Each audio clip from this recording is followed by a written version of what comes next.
મારા પપ્પા જ્યારે પણ આવે ત્યારે એક વસ્તુ હું ચોક્કસ એમની પાસે બનાવડાવું, એ છે બટાકાના પતરી ભજીયા. મને નાનપણથી એમના હાથના બનાવેલા પતરી ભજીયા ખૂબ ભાવે.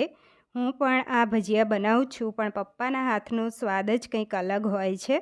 એટલે આજે મને થયું કે એમની રેસિપી તમારી સાથે પણ શેર કરું. તો ચાલો જોઈએ મારા પપ્પા કેવી રીતે બનાવે છે પતરી ભજીયા. તો અહીંયા 4 નંગ બટાકા પાણીથી વોશ કરીને લીધા છે. બટાકા મોટી સાઈઝના છે. તો પપ્પાએ અહીંયા બટાકા છોલી લીધા, ફરી પાણીથી વોશ કરી અને આ રીતે એના પતિકા કરતું જવાનું છે, પાણીમાં નાખતું જવાનું, એટલે પતિકા છે એ કાળા ના પડે. તો પપ્પાએ પતિકા કરી લીધા છે. 3 વખત પાણીથી વોશ કરી લીધા, તો એટલે સ્ટાર્ચ બધો નીકળી જાય. તો હવે એને કોરા કપડામાં લઈ લેવાના છે. 4 વાટકી ચણાનો લોટ લીધો છે. સાઈડમાં હાથ ધોવા માટે પાણી પણ રાખ્યું છે. ચણાના લોટમાં 1 ટીસ્પૂન અજમો નાખ્યો, સ્વાદ મુજબ મીઠું નાખ્યું. તો અહીંયા કુકિંગ સોડા પહેલેથી જ એડ કરે છે.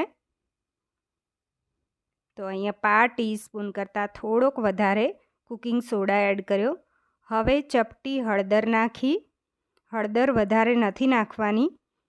થોડું પાણી આ રીતે વચમાં એડ કરતું જવાનું, ચમચીથી મિક્સ કરતું જવાનું છે. તો અહીંયા સારી રીતે મિક્સ કરી લેવાનું, લમ્સ ના રહે એ રીતે. તો બેટર નહીં વધારે જાડું કે નહીં એકદમ પાતળું, આ રીતનું બેટર રહેશે. જુઓ તો એકદમ રિબનની જેમ પડે છે એ રીતનું બેટર તૈયાર. સાઈડમાં તેલ ગરમ કરવા મૂકી દીધું છે. ગેસની ફ્લેમ પહેલાં હાઈ રાખી હતી, હવે મીડિયમ કરી લેવાની.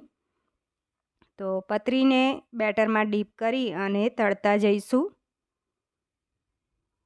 તો અહીંયા એક સાઈડ સરસ તળાય પછી જો પપ્પા આ રીતે સાઈડમાં હાથ પણ ધોઈ નાખશે, એટલે જારી ના બગડે. તો એક સાઈડ સરસ તળાય પછી એને પલટાવવાના. તો તમે જુઓ એકદમ પૂરીની જેમ ફૂલ્યા છે ભજીયા. ક્રિસ્પી થાય એટલે આ રીતે કાઢી લેવાના. તો અહીંયા તૈયાર છે મારા પપ્પાએ બનાવેલા બટાકાના પતરી ભજીયા. તમને તમારા મમ્મી કે પપ્પાએ બનાવેલું શું પસંદ છે તે કમેન્ટ્સ કરીને જરૂર જણાવજો. અને આ વિડીયો ગમ્યો હોય તો લાઈક, શેર, સબસ્ક્રાઈબ જરૂર કરજો.